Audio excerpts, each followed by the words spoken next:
तो ये साइंस का आपका सेकेंड पार्ट है। हम पहले पार्ट में यहाँ तक पढ़ लिए थे, कहाँ तक कि क्या मनुष्य बढ़ती आबादी का बाघों की संख्या पर कोई असर पड़ रहा है। तो आप समझ गए होंगे कि पड़ रहा है कि नहीं पड़ रहा है। ठीक है, अब दूसरा क्वेश्चन जैसे दिख रहा है कि यदि किसी जीव की संख्या में अत्यधिक वृद्धि हुई तो क्या होगा। यदि एक जीव की संख्या, जैसे शेर की संख्या बढ़ जाएगी तो शेर तो जितना जानवर होगा उसका छोड़ जिसको खाता है सबको खा देगा, उसकी प्रजाति खत्म हो जाएगी। ठीक है, यदि मान लो मछली की संख्या ज़्यादा बढ़ गई तो मछली को जो मछली जिसको खाते हैं वो तो ख़त्म हो जाएगा। आदमी की संख्या ज़्यादा बढ़ गई फिर रहेंगे कहाँ, रहने के लिए भी समस्या हो जाएगा। तो यदि एक चीज़ की यदि संख्या बढ़ जाती, किसी एक चीज़ की यदि संख्या बढ़ती है तो दिक्कत होगी। ठीक है, तो सब खाद्य श्रृंखला के बारे में आप पर्यावरण में या साइंस में ही अलग chapter 9th class 8th class बहुत सारी जगह पढ़ लिए होंगे। आपको पता होगा कि यदि एक जीव को यदि संख्या बढ़ जाती है तो क्या समस्या होती है। खाद्य श्रृंखला में पूरी तरह से खाद्य श्रृंखला को नष्ट हो जाता है। ठीक है, उसमें दिक्कत होती है। इस प्रकार जीवों की आवास एवं संसाधन, उनकी व्युत्पत्ति, विलुप्ति या बदलाव का एक कारण हो सकता है। मतलब जैसे डार्विन जो है वो जो खोज कर रहा था, वो सोच रहा था कि कैसे भी विलुप्त हो गया, कैसे भी उत्पत्ति होती है किसी जीव जंतु का। तो उन्होंने अध्ययन किया, उन्होंने क्या पाया कि क्या किसी प्रजाति की संख्या में वृद्धि जितनी तेज़ी से होती है उसके लिए खाद्य, जैसे कि जैविक और जैविक दोनों घटकों भी उतनी ही तेज़ी से बढ़ते होंगे। यह जानने के लिए हम निम्न ग्राफ का प्रयोग करेंगे। यह ग्राफ 1780 के दशक में किए गए किसी प्रजाति के जीवों की संख्या की वृद्धि के लिए खाद्य संसाधनों की मात्रा का तुलनात्मक अध्ययन था। तो ध्यान से देखिएगा, इस ग्राफ से ही बहुत सारी चीज़ आपको जानकारी मिल जाएगी। जैसे कि ये देखो 1780 की बात है ना, अभी तो 2020 चल रहा है, आज से लगभग 200-250 साल पहले की बात है। ठीक है, उस टाइम पे क्या साइंटिस्ट ने क्या निकाला, दोनों देखो। जो है खाद्य आपूर्ति के लिए ग्राफ बनाया हुआ है, दूसरा अनियंत्रित जनसंख्या, अभी के समय की बात है। 2011 की जनगणना के अनुसार हमारे भारत देश का जो जनसंख्या था वो 121 करोड़ था। अब पता है अब 135 करोड़ हो गई। इतना तेज़ी से बढ़ रहा है कि साइंटिस्ट लोग बोलते हैं कि 2025 आते आते हम लोग चाइना को भी पीछे कर देंगे और जनसंख्या में हम आगे निकल जाएंगे।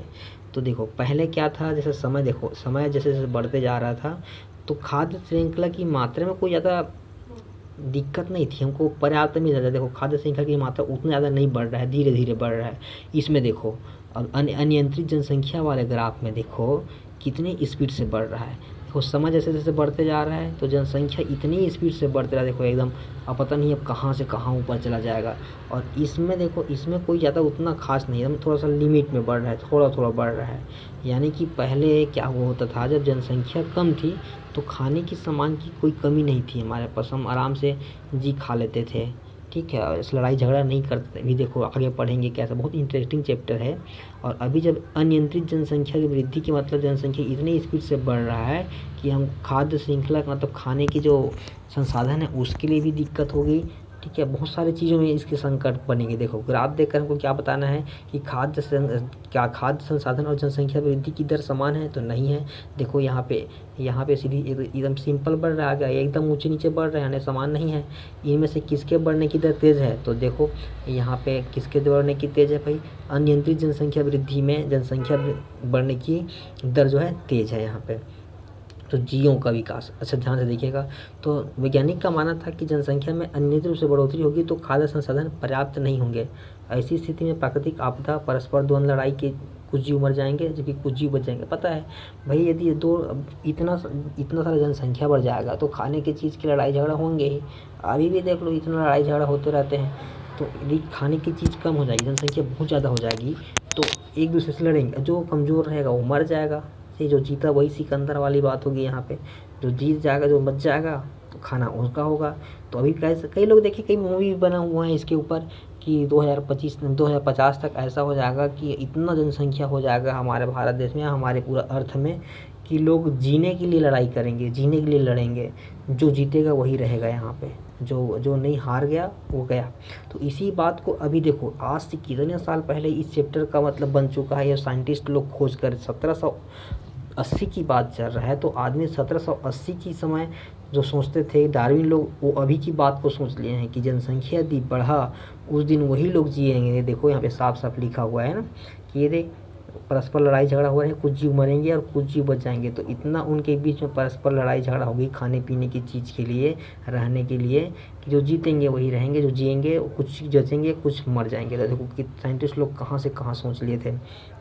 अब क्या वो जीव बच जाते हैं, उनमें कुछ विशेषता होती है, देखो अब देखो, अभी पहले हम पढ़े हैं कि डायनासोर के समय का पौधे जिंदा है और डायनासोर लोग नहीं हैं।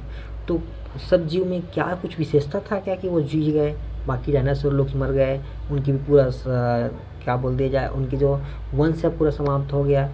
देखे हैं बहुत सारी चीज़ विलुप्त की कगार पे आ गए हैं। क्या जीवों पर प्राकृतिक कोई प्रभाव पड़ता है उसके बारे में वही चीज़ को उनको अध्ययन कर रहे थे। ठीक है, क्या डायनासोर की विपत्ति के पीछे भी कोई ऐसा कारण रहा होगा। कई वैज्ञानिक इसी दिशा में सोच रहे थे। साथ ही उनके आगे कई सवाल थे, जैसे प्रकृति के जीवों की उत्पत्ति कैसे होती है, क्या सभी जीव पृथ्वी पर अनेक वर्तमान रूप से कहीं डाल दिया गया है, या प्रकृति में जो जीव बच जाते हैं उनमें बदलाव आता है, ये विलुप्त हो जाते हैं। तो साइंटिस्ट लोग पहले सोच रहे थे कि देखो आया जीव तो आया कैसे, कहाँ से आया होगा, ठीक है, कौन यहाँ भेजा होगा, कि डायरेक्ट कहीं कोई डाल दिया यहीं पे छोड़ के चले गए। हाँ, कोई आए होंगे झोला वोला में भर के बैग में, ले भाई तू यहाँ बिलासपुर में रुक, ऐसा छोड़ छाड़ के भाग गए होंगे।